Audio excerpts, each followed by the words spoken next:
நாளொரு இறைவார்த்தை நலமாகும் நம் வாழ்க்கை. அன்பு உறவுகளை நாளுடைய விவிலிய சிந்தனையாக விவிலியத்தில் குறிப்பிடப்பட்டுள்ள 4 நண்பர்கள் என்ற தலைப்பில் நாம் பார்க்க போகிறோம். ஒரு மனிதனும் அவனோடு கூடிய 3 நபர்களாக இருக்கலாம், அல்லது 4 நபர்கள் இறை திட்டத்திற்கு உதவியராக இருக்கலாம். இப்படி 4 நபர்கள் இணைந்து செய்த நற்காரியங்கள் உள்ளனவா என்பதை பார்த்தோமே என்றால் திருவிவிலியத்தில் இருக்கிறது. அது 4 பேருக்கு நான் நன்றி சொல்வேன் என்று நாம் பாடல் வரிகளை கேட்டிருப்போம். எனவே இந்த நாளிலும் நம்முடைய வாழ்வில் பல்வேறு மனிதர்கள் நமக்கு உதவி செய்திருப்பார்கள். அந்த நபர்களை நினைவு கூறும் வண்ணமாக இந்த விவிலிய சிந்தனையை உங்களோடு பகிர்ந்து கொள்ள விரும்புகின்றேன். எனவே 4 நபர்களாக எந்தெந்த பகுதிகளில் வருகின்றன என்பதை நாம் பார்ப்போம். முதலாவதாக தானியேல் புத்தகம் 1ஆம் அதிகாரம் 6வது இறைவார்த்தையில் வருகின்ற தானியேலும் அவனது நண்பர்களும், சாத்ராக்கு, மேசாக்கு, ஆபத் நெகோ என்று சொல்லப்படுகின்ற இந்த 3 நண்பர்களும் இந்த தானியேலும் இணைந்துதான் இந்த இடத்தில் அவர்கள் பதிவு செய்யப்படுகின்றார்கள். ஆனால் தானியேல் 1வது அதிகாரம் 6வது இறைவார்த்தையில் இந்த தானியேலுடைய நண்பர்களுடைய பெயர்களாக அனனினா, மிசாவேல், அசீரியா என்ற பெயர்களைத்தான் அவர்கள் பதிவு செய்கின்றார்கள். அதற்கு பிறகு இந்த பெயர்கள் இப்படியாக மாற்றம் பெற்றன என்று நாம் வாசிக்கின்றோம். அப்படி என்றால் தானியேல் என்ற பெயருக்கு முன்பாக எந்த பெயரை கொண்டு அவர் அழைக்கப்பட்டார் என்பதை நீங்கள் குறிப்பிடலாம் கமெண்ட் பகுதியில். எனவே அன்பிற்கினியவர்களே, இந்த தானியேலும் அவருடைய நண்பர்கள், இந்த 3 நண்பர்களும் இணைந்து இறைவனுடைய நம்பிக்கைக்கு சான்று பெறுகின்றார்கள். அந்த நெபுக்கத்நேசர் அரசனை இவர்கள் 4 நின்று எதிர்க்கின்றார்கள். அவர்களை தீச்சூளையில் தூக்கி எறிகின்றார்கள். 4 நபர்களுடைய புகழ்ச்சி பாடலால் இறை தூதர் அவர்களோடு இருந்த அவர்களுடைய உடலுக்கும் உள்ளத்திற்கும் எந்த விதமான தீங்கும் இல்லாமல் பாதுகாத்தார். ஏனென்றால் இந்த 4 பேரும் இணைந்து இறைவனுடைய திட்டத்திற்காக உழைத்தார்கள்.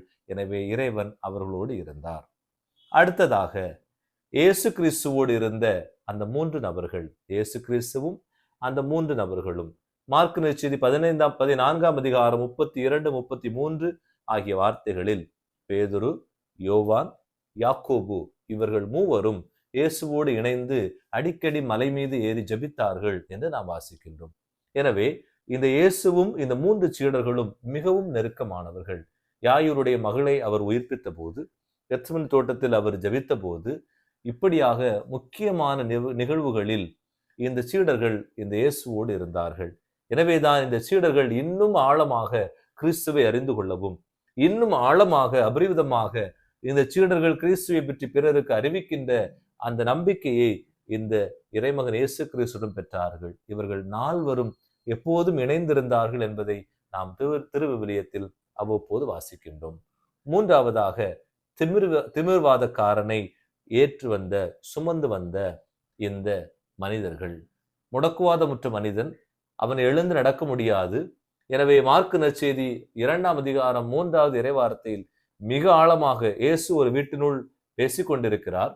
இந்த மனிதனை உள்ளே கொண்டு செல்ல முடியாத அளவிற்கு கூட்டம். எனவே இந்த 4 நபர்கள், தூக்கி வந்த அந்த 4 நபர்கள் என்ன செய்கின்றார்கள்?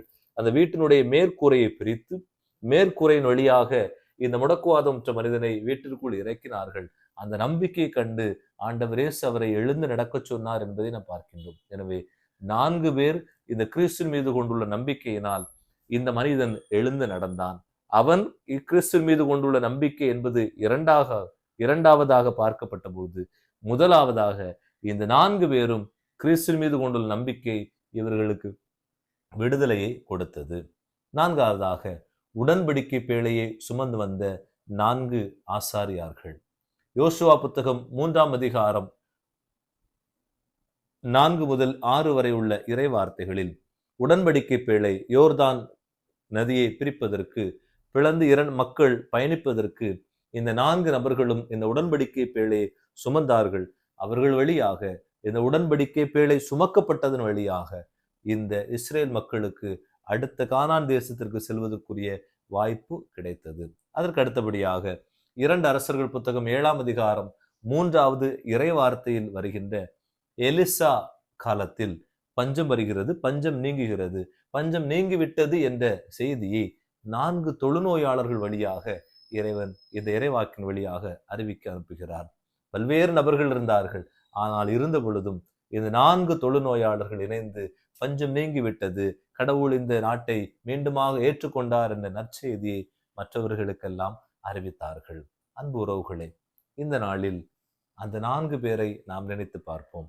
நம்முடைய வாழ்விலும் ஏதோ ஒரு 4 நபர்கள் நமக்கு உதவி இருப்பார்கள், நம்மோடு உடனிருந்திருப்பார்கள். அவர்களுக்கு நாம் நன்றி சொல்வோம்.